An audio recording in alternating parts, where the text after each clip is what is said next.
ipagpatuloy ang kasal na ito ayon sa batas ng tao at sa batas ng Diyos, ipahayag na din po natin. So, meron po ba? Wala talaga? Last question na po? Wala? O, sige po. Kung wala po. Yeah. So, kung gayon, Michael at Christy, matapos ang panalangin at sa inyong nais sumunod sa kalooban ng Diyos, at dahil wala namang anumang dahilan o hadlang sa kasal na ito, magawag po kayo ng kamay. Ayan. Michael, tinatanggap po ba si Christy bilang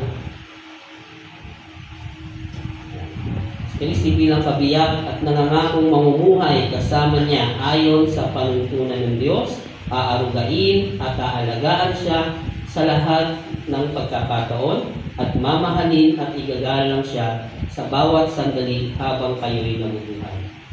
Opo, nangangako po ako sa tulong ng Panginoon.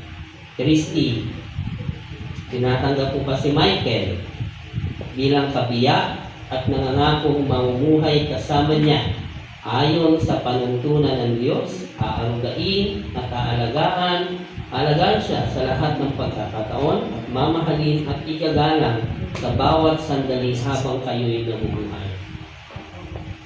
Walang pa naman ang sila. Diba?